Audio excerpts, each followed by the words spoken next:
Archdiocese of Boston. Did I get that right? You did, yeah. I'm the pastor. I'm here with, I've got a full-time assistant, Father Success Genti, who speaks three languages. There's a fair amount of Haitian and Hispanic attendees at my church, so he's great to have here. And we also have two other priests with me in residence, a hospital chaplain who works at Beth Israel, and also a senior priest in residence, a so-called retired guy, 85 years old, Father Gene Sullivan, who helps out tremendously. And this is a great parish located on Cummins Highway in Roslindale. Parish has been, the founding of the parish was back in the late 19th century, and it was founded, the seed money came from a barbecue. This is no lie. Monsignor John Cummins hosted a barbecue which took place, I'm told, according to parish history, in Roxbury, and 50,000 people showed up for it.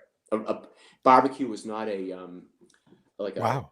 it was a new sensation, and it was the biggest barbecue at the time in the city of Boston, and Wow. it became a parish tradition. So I'm very grateful. I've been pastor here since July 1st of this year, and great to be on the cast today with you, Yeah, Bradley. good to have you. Now, Father Brian is very, very, very, very popular. He's a father who makes Catholics proud to be Catholics and makes non-Catholics want to be Catholics. He's also known as the hip priest because of his tastes in avant-garde, I guess, avant-garde or truly alternative music. Every once in a while, Post-punk, a post, little post. inside bait. Those of you who know, hip priest is it's taken from two songs by this post-punk band called The Fall. Bradley's a big fan, and one song is called Hip Priest, and the hip priest is also mentioned in this other song by The Fall called Big New Prince. So if you want to go on YouTube and find out about that, that was given to me by a mutual friend of yours and mine, Bradley, James Krause, who still has a bunch of radio shows on WZBC, Boston That's a College Boston Radio. College, right? Right. And I might as well plug James. You can hear his show's probably still Friday mornings called Kicking Out the James. Right. Okay. From 9 to 12, and he's also on Mixcloud, and he's been very good to me over the years in providing good background soundtrack music for when I want to prepare a homily or two. And That's right. Yeah. Now we're going to take a look at the year in review as far as this area goes in the Catholic Church, and even larger. At first, though, let's talk about you changing jobs. That's a thing, because you become insinuated into a neighborhood like Brookline Village here at St. Mary's. Then you moved on to Dorchester, two churches there, St. Anne's and St. Brendan's, and you moved again. What does that mean to you? How does that affect you, and how does that affect the community? And why do you do it? And how are the decisions made regarding that?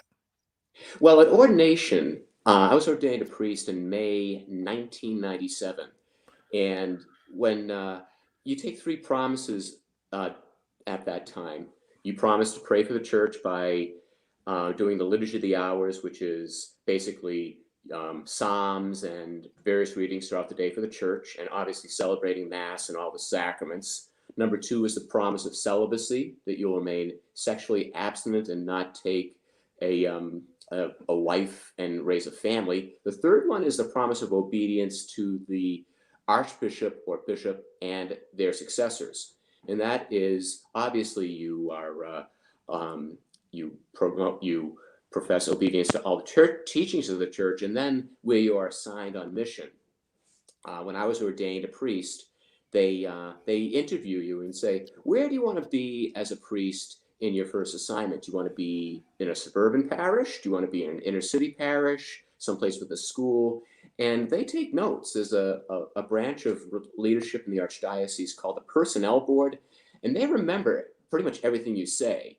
And a few years ago, I was asked, I had a working dinner with the personnel director, and he said, well, at this point, I was still in Brookline at St. Mary of the Assumption Parish, very diverse place, with the school, loved the people there. I was there for a total of 13 years as pastor, and before that as the assistant. And someone asked the personnel director, said, do you still at this point want to be in a diverse part of the archdiocese in Boston, or the place with the school? I said, yeah. And I mentioned a few specific places, one of which was Sacred Heart in Roslindale. And before I arrived here, I was asked to go to Dorchester, which were two churches, two parishes. One had a school, and I was going with another priest that I'd been working with. So I stayed there for about 3 years. And about 2 years into my time there, it was pointed out to me that the pastor here at Sacred Heart in Roslindale was thinking of retiring. And they said, they, meaning personnel board, said, you mentioned that you were interested in going over to Roslindale. Are you still interested? And I said, yes, I will. And they said, well, and part of the formality is that when a place opens up, if there's a job opening for being pastor, three things can happen. A person can apply for it formally, which is what I did. And then, or someone in the archdiocese, a fellow priest, could say, I nominate Father Brian Clary to be pastor of Sacred Heart in Roslindale. That's another option. Or third, the cardinal or one of his associates can just directly appoint somebody to the position without putting it out there.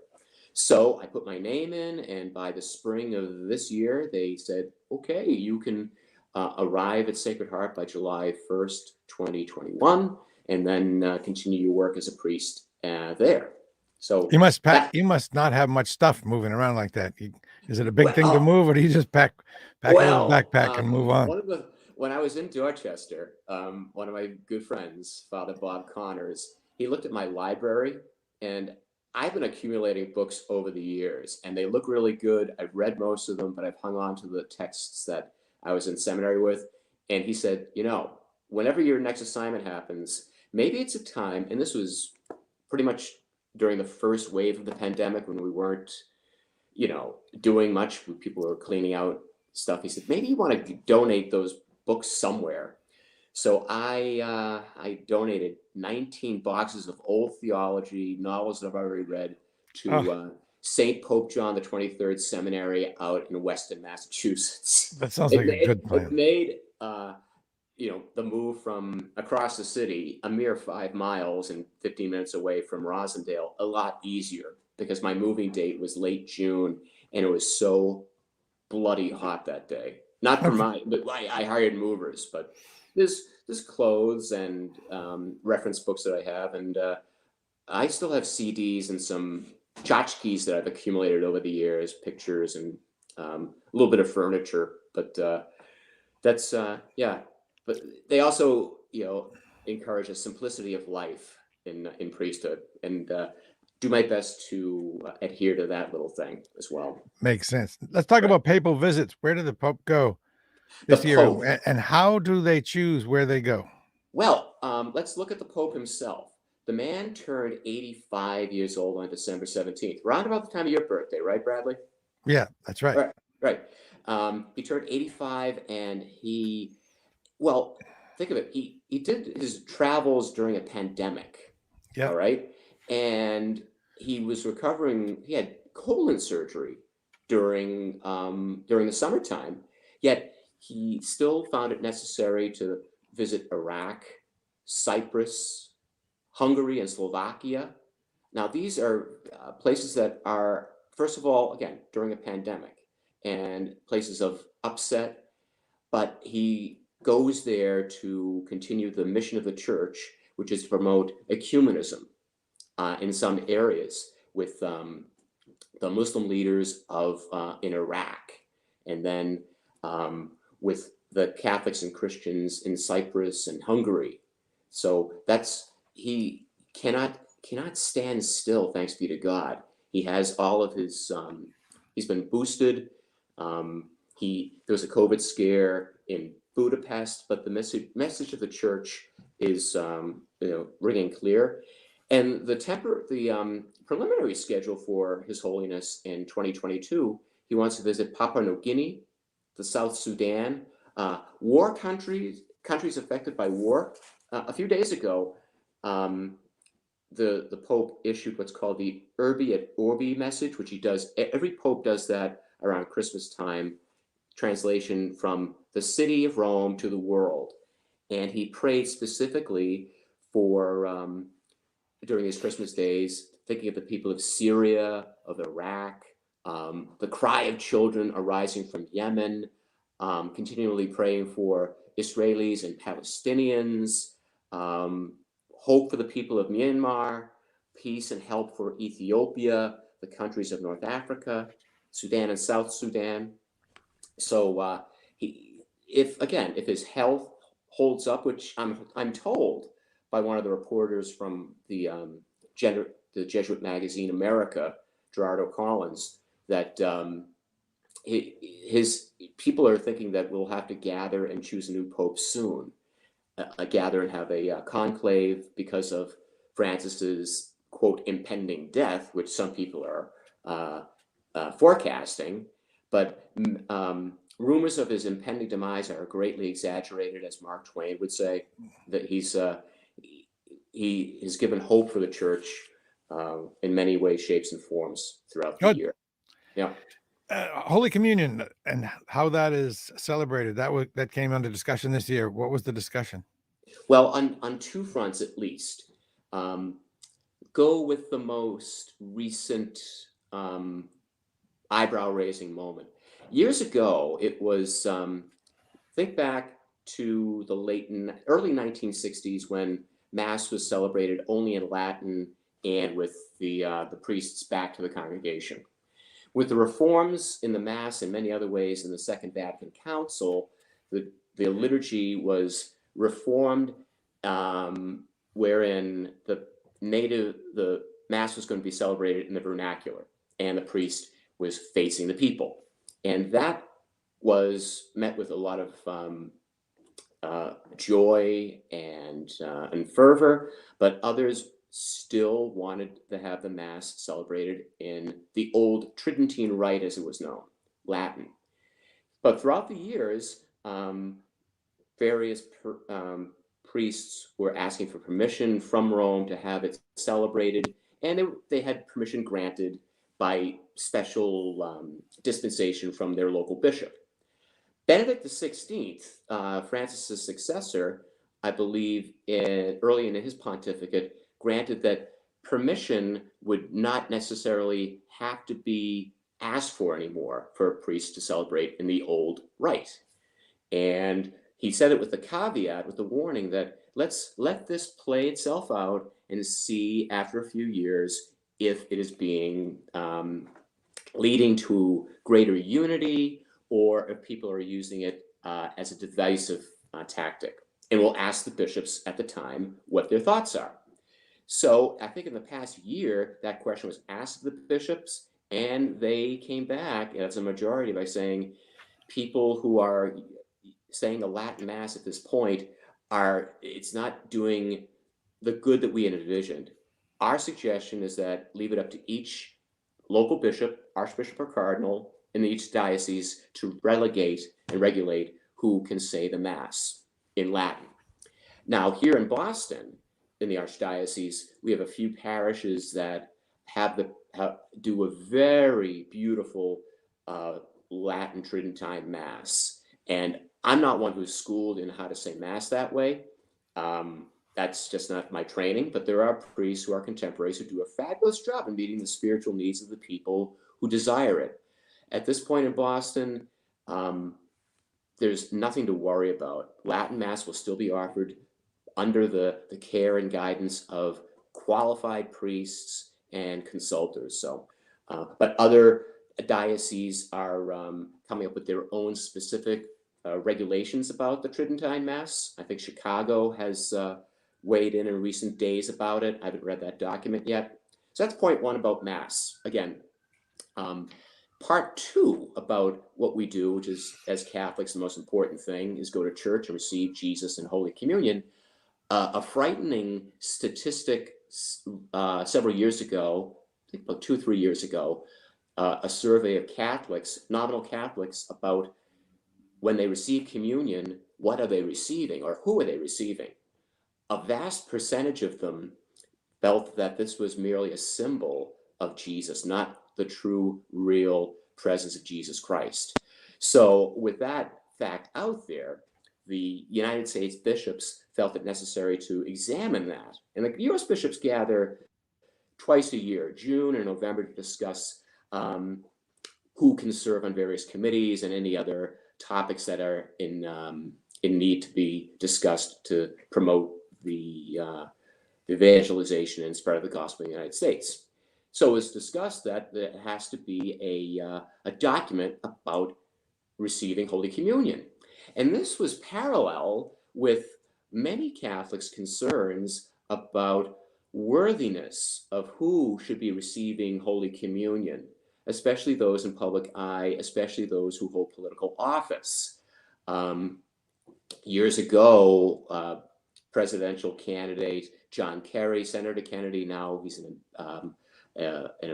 administrator in the Biden administration, when he would be on tour, and he espouses a pro-choice stance with Catholic with regards to abortion. People would say, well, John Kerry should be denied communion when he goes to church, and he'd go to church locally here in Boston and other places as well. And then you go through the list of people who are Catholics. Should they be receiving Holy Communion? People thought that the U.S. bishops should name specific politicians in this document about if they should refrain from Holy Communion. But reading the document recently, it states clearly that anyone, even a priest, who is in a state of mortal sin, if they approach the Eucharistic table conscious of their mortal sin, they should go to confession at the earliest possible moment to prevent any sacrilege. That's what was left in the document. And again, the rift between how Rome sees things and the United States bishops throughout this conversation, the Pope remarked, first of all, he met with President Biden when the president was over there a few months ago. And then President Biden said that the Pope encouraged him to keep receiving Holy Communion. The Pope, in general terms, said that as his time as a priest, he has never denied anybody reception of Holy Communion. That goes in line with his theology of the Eucharist being not strictly a reward for the saint, I'm paraphrasing, but it is medicine for those who are in need of healing. So with his pontificate, he meets people where they're at, and he's encouraged pastors and other priests to do the same. Another thing about Rome and the United States regarding the Biden administration, after the inauguration, the U.S. bishops, and they make statements about current issues quite often, congratulations for people, and part of the congratulations that the head of the U.S. Conference of Catholic Bishops, Archbishop Jose Gomez from Los Angeles, he congratulated the Biden administration, and yet he pointed out where Biden and the administration have to be more espousing of their Catholic rules and beliefs, specifically about the right to life of the unborn. Within a few days, the Vatican issued a similar congratulations of Biden without mentioning any type of calling on the carpet as the, So what do you think? Is that an oversight? Does the Vatican keep complete awareness of what every archbishop is saying in every country, or were they just maybe not on the same page? They just didn't know what he had said. I think they keep tabs. Yeah, absolutely. Okay. We lost some folks in the past year that were important to the Catholic Church. Three folks, right. I'm starting with a layman, a local man, Phil Saviano. Phil Saviano was a victim of clergy sexual abuse from the 1960s out in Douglas, Massachusetts, which is not in the Archdiocese of Boston, but still any type of crime against a young person in the church anywhere in the world He was given an opportunity to have a settlement, but he didn't sign it because in the clause of the settlement it would be silence. But he went to various authorities, including the Boston Globe, to tell his story about being abused by a priest. And at the time, he and others, it was really shocking. It was shocking that all these, not only the abuse, which is the worst thing that can happen, but then the transferring of priests from parish to parish, the cover up, and so Phil, he died in November of I believe it was pancreatic cancer. He had been living with HIV for many years, and yet his faith in the church and God, though shaken, he found it necessary for a lot of good reforms to happen. Without him speaking out, we would not have had the Spotlight series, which we're approaching 20 years since the Globe broke that story next month, preceded by the report on John Gagan and the Boston Phoenix, and many dioceses have been reporting these crimes. We still have a long way to go, and Phil Salviano, I find the most powerful thing is that he had his funeral back in Douglas, Massachusetts, at the church where he was molested. I mean, that is powerful. That no matter what can happen to a young person, the pain and the sadness, this was his faith, and he didn't want. He said, "No pope can take that faith away from me. No bishop can take that faith away from me. I want to." That was his plan, to go back to literally the scene of the sin and the crime, to have his funeral. So may he rest in peace there.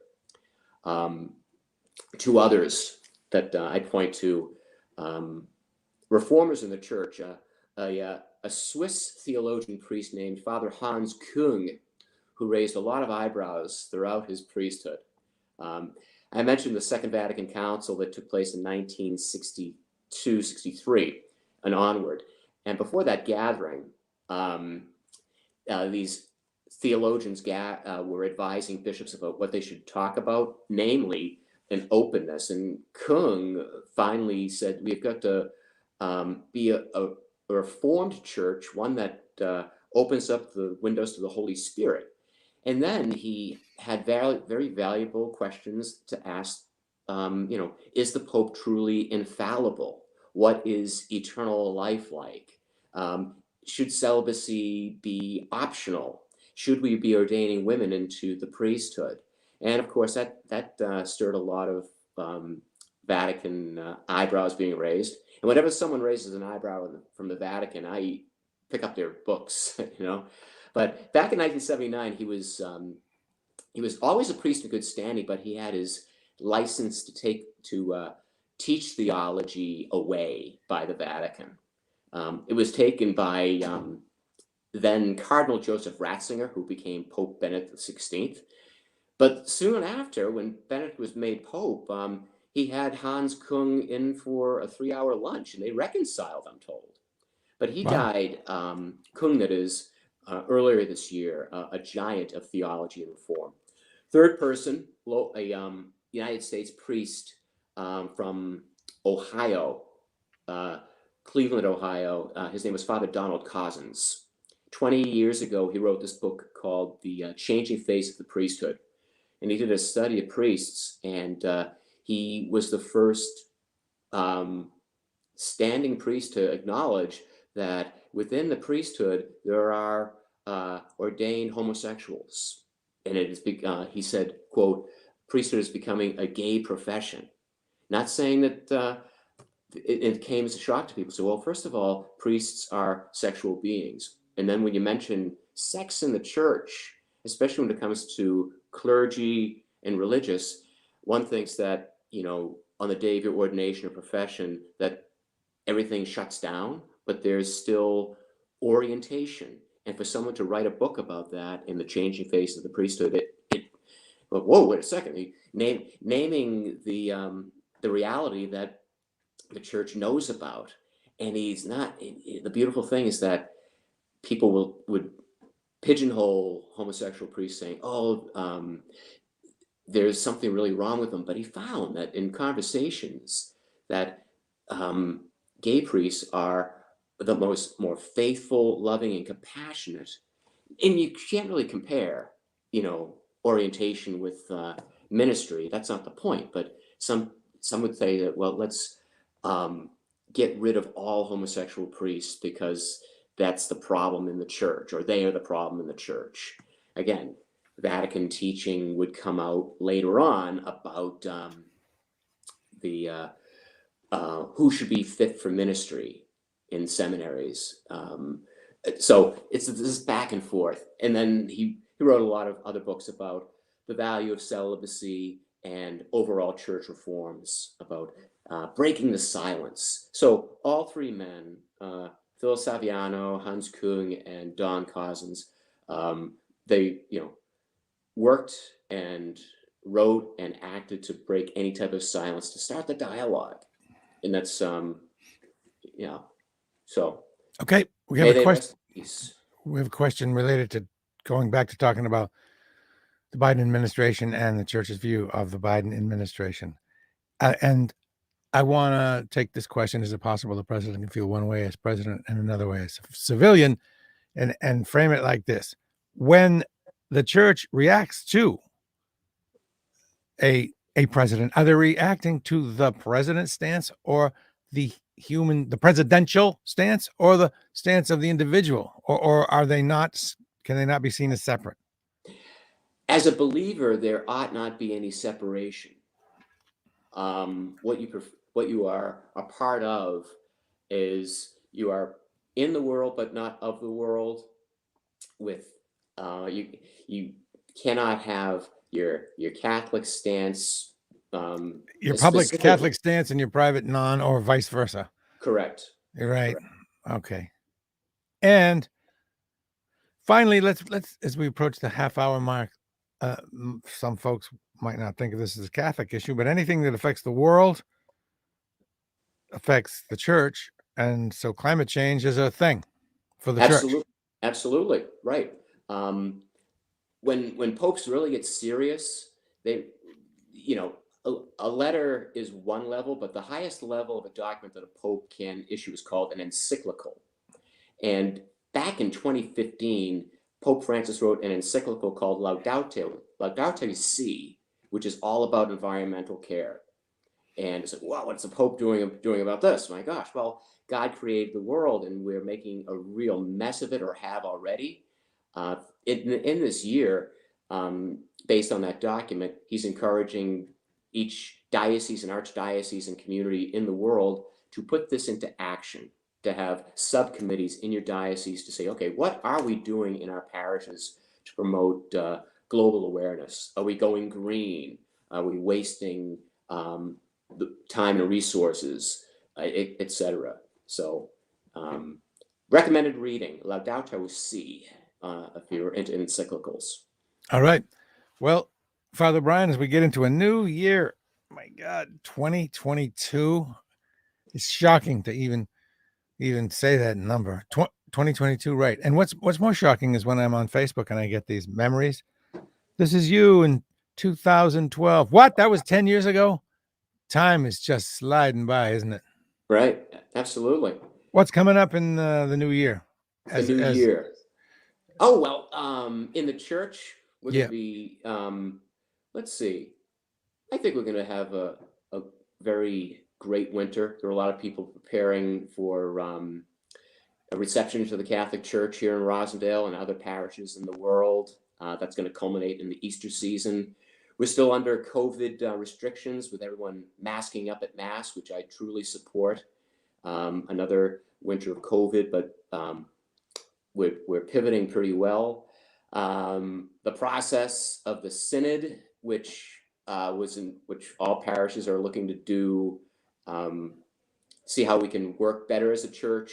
Those meetings are going to start in the springtime to say, what has the church not really done well in communicating from the lay people to bishops, and in a few years we'll give the bishops our thoughts, and they'll hopefully respond with more reforms. So the Vatican wants information on how the parishioners are feeling, how Catholics are feeling, Right. and the And way they people, get that info is they instruct all of you all the way down the line to gather information and report it back.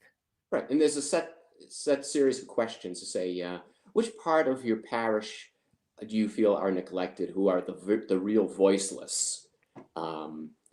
And specific, when a church gathers as a synod, sometimes it's a specific issue that we want to discuss, such as how the church is working in the Amazon, which there was a synod on that a few years ago, and they contacted people in the Amazon jungle who were Catholics and found out what they wanted to do. So they wanted to discuss whether they can ordain married men to the priesthood.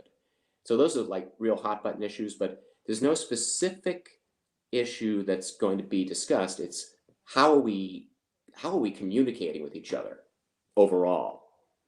Let me ask you just one personal question. Sure. Well, it's not really a personal question, other than I am the person asking it. Why does the church hesitate to ordain women? Oh, no, I don't want to know that. Actually, I want to know why the church encourages non-marriage. Well, how does that benefit the church? Okay. Look, the sign value. If the priest is here's the Latin again, imitatio Christi, the imitation of Christ, and Christ did not have a spouse. His true love is for all of the church. So by ordination, one is an alter Christus, another Christ, in that respect.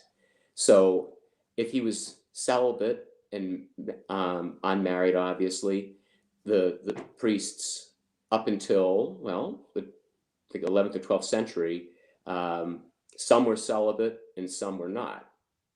Some had wives and families and such. But then in order for the priests to be more spiritually connected, they had it be a law back in the Middle Ages. Now, is there more practical reason other than imitation of Christ? Practical reason, if I had a family, if someone in my family that wife or kids came down with COVID and I had a mass schedule, that puts me in a bind. Right. Do I attend to the needs of my family first, right, or to the needs of my parish? So that's a legit reason, I think. Right. Because you're busy enough as it is.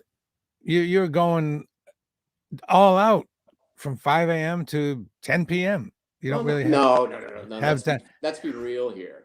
Okay. My day, I get out of bed I'm up at 5, doing my prayers around 6, getting quote ready for the day around 7, pray with the guys in the house at 8, and then have mass, and then 10 o'clock I'm on with you, and then I've got a few things, get some professional reading to do.